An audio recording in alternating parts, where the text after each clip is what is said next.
Hey everybody, Miss Derby here. We're in Unit 1. This is Lesson 2 for Algebra 2. We're going to introduce some geometric sequences. So in Lesson 1, we got to play around with a game and we were looking for some patterns. Today, we're going to kind of formalize that a little bit more. So I've got my lesson ready in my workbook, calculator ready here, and some different colored markers to get us all going. It starts with a notice and a wonder. And so as you look at this, we're looking for patterns and lists. That's all sequences are. They're just lists of numbers that follow a specific pattern. And there's different ways we can do those patterns. So we're going to see today what we think a geometric sequence would be. Okay, so a sequence is just a list of numbers that follows a pattern.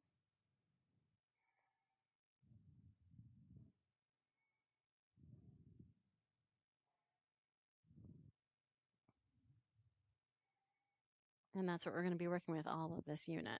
Okay, so maybe some things that you notice or wonder, I'm just going to shout some off the top of my head.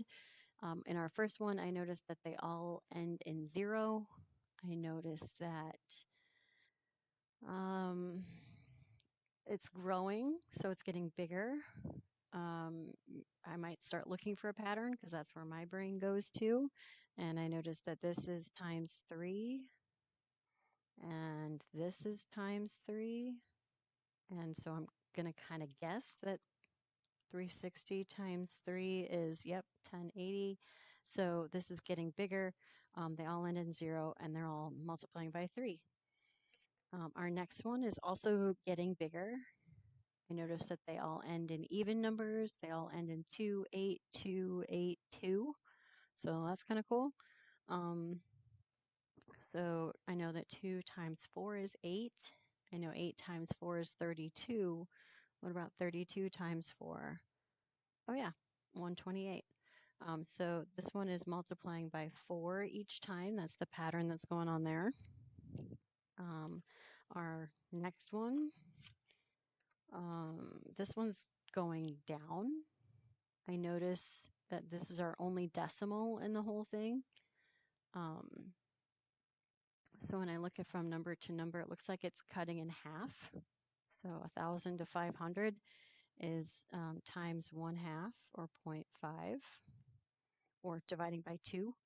So that's what we're looking at here. Each one is half of the number before it. It's decreasing. Cool thing to notice. This one is also decreasing. This one I would have a much harder time. It's not easy off the top of my head. It's not just cutting in half. So if I was looking for a consistent thing that it's multiplying by, I could take each number and divide it by the one before it and see if it's the same. So if I'm thinking 256 times something equals 192, see how I can take 192 and divide it by 256 to figure out what that something is. So 256, oh, looks like it's 0.75. Let's see if that's the same too. 192 times 0.75, oh, gets us 144, times 0.75 gets us that 108, and then the 81. So I did figure that one out too. That was a little bit harder, but we can still work on it. Okay. So they're going to be looking for some information like that. Now, that does help lead us to this idea about what a geometric sequence is. All of these used multiplication, and that's an element of a geometric sequence. Geometric sequences use multiplication. Now, just like this, we're multiplying by half. We could also say that it could also be like dividing by 2. So I'm going to also say or division. So it's using only multiplication to get from one term in a sequence to the next term. That's a geometric sequence. All right, so Claire is going to cut some paper, it looks like.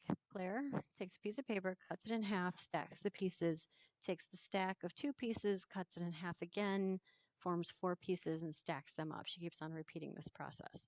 All right, so the original piece of paper, we have to read all the way down to the bottom here, has a length of 8 inches and a width of 10 inches. So to complete the table. So before she made any cut, she had one piece of paper. That piece of paper was 8 inches by 10 inches. So to find area, remember area is length times width. So 8 by 10, it has 80 square inches.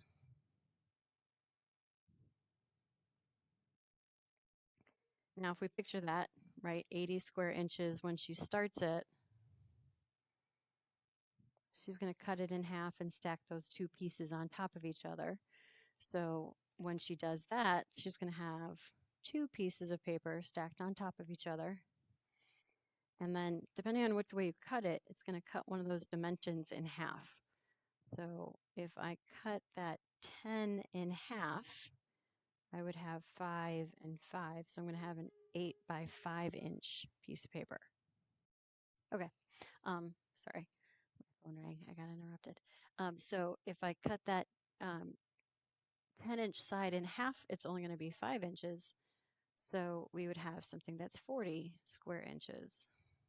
Okay, so now we're going to stack those two on top of each other.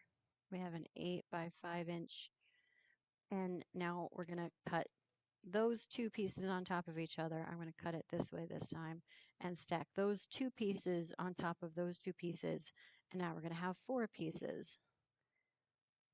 And it's no longer 5 by 8. If I cut it in half this way, we have each one's going to be 4 inches. So it'll be a 4 by 5 inch piece of paper, and that's 20 square inches. Are you seeing the pattern here start to form?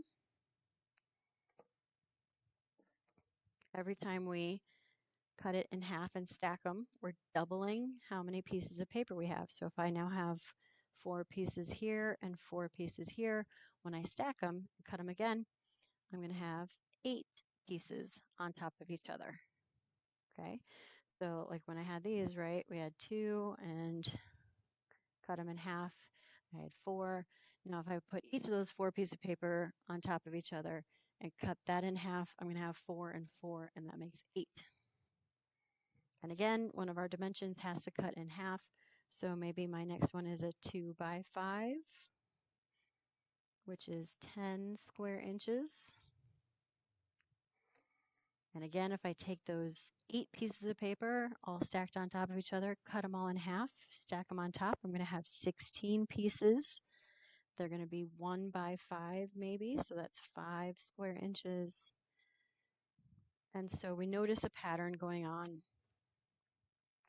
That's going to wind us up with 32 pieces and maybe 1 by 2.5, so it'll be 2.5 square inches. Now on the next page, it's going to ask us now to graph it. So if we describe in words how we can use the results after 5 cuts to find 6 cuts, the number of pieces is doubling each time.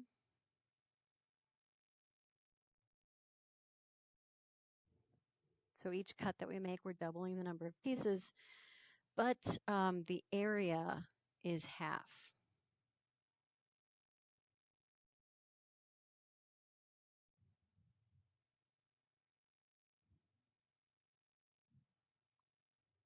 All right, so the area is getting cut in half. So this one's doubling, this one's cutting in half.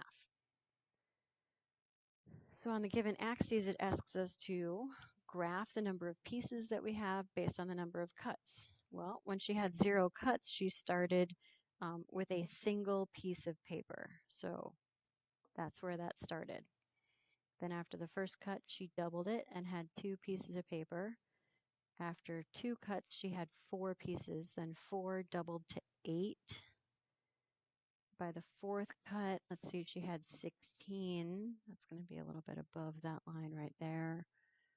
And then 16 doubled to 32. And 32 would double up here to 64. So it's making this kind of swooping graph going. You may remember that as an exponential function.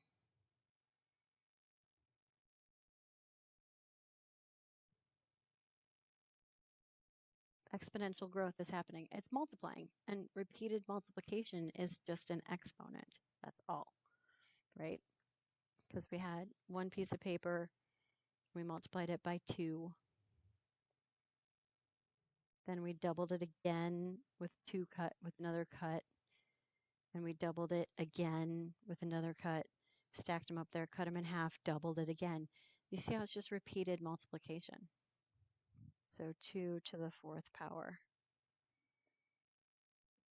Things like that. Exponential growth. Instead, if we think about the area of each piece of paper, well, it started at 80 square inches. And then when we cut it in half after the first cut, each piece was 40 square inches. We cut that in half. Each piece was then 20. By the third cut, we were at 10. By the fourth cut, we were at 5. By the fifth cut, we were at 2.5. And then we just keep on going down. This is exponential decay. Now, I'm not going to actually connect those lines. I know it kind of looks like I did, but we're going to see mostly that those dots are going to stay separate because I can't do 1.5 cuts of paper. If I didn't cut all the way through, it's still one piece of paper. Okay, so this is exponential decay.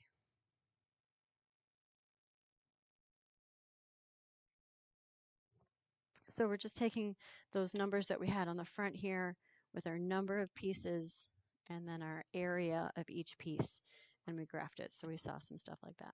So again, this repeated multiplication is showing us that we can get bigger or we can get smaller. And we're still doing some geometric sequences. All right, go to 2.3, the last part here. And it asks us just to complete each geometric sequence. So I have to find the pattern first, and then it asks me to find its growth factor. That word growth factor, go ahead and box it in if you want to. That word growth factor means what is it multiplying by? What is the multiplier that's happening?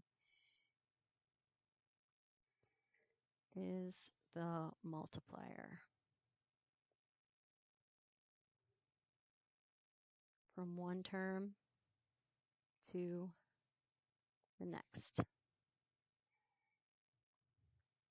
All right, so some of these I might start with the first term and go to the second, but some of them I might just start a little bit inside here. So that 1.5 to 3, but 3 to 6 is just doubling. So 1.5 times 2 is 3, 3 times 2 is 6, 6 times 2 is 12, 12 times 2 is 24, 24 times 2 is 48.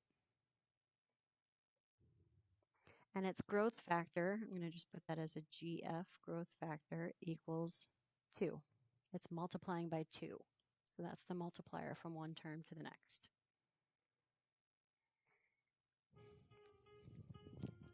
Hold on, let me get the phone. Okay, I'm going to finish this before the phone rings again. Sorry. Okay. Anyway, this one I think we already said in our warm-up, because this is the same one as our warm-up, that it's everything times 3. So this growth factor is multiplying by 3 each time. So again, I'm just going to continue on with my calculator to do the math of what we're seeing. So 40 times 3 is 120, times 3 is 360. On your calculator, if you just now keep on hitting enter, it's going to keep on taking your answer and multiplying it by 3. So we can, once we find the pattern, we can just hit enter however many times we want to, and we can keep on continuing that sequence.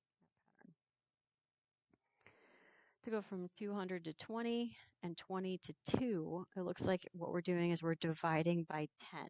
So we're doing 1/10. So that growth factor is dropping a 0 each time, essentially. So we could say that it's multiplying by a fraction 1/10, or it's multiplying by 0.1. Okay, so 200 times 0.1 is the 20, times 0.1 is 2, times 0.1 is 0.2, then 0.02, that's the one they gave us in the book, and then 0.002. Okay. Now, don't let fractions freak you out.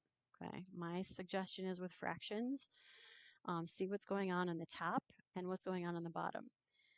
These are all 7s in the denominator. So I'm just going to think about that it's just multiplying by 1 on the denominator. Those are all 7. 7 times 1 is 7. 7 times 1 is 7. 7 times 1 is 7. Up here, it looks like it's multiplying by 3. So it's getting 3 times bigger in the numerator, and it's staying the same in the denominator. So 1 times 3 is 3. 3 times 3 is 9. 9 times 3 is 27. 27 times 3 is 81. So this growth factor is that it's getting 3 times bigger because 3 divided by 1 is just 3. And last but not least, our last one.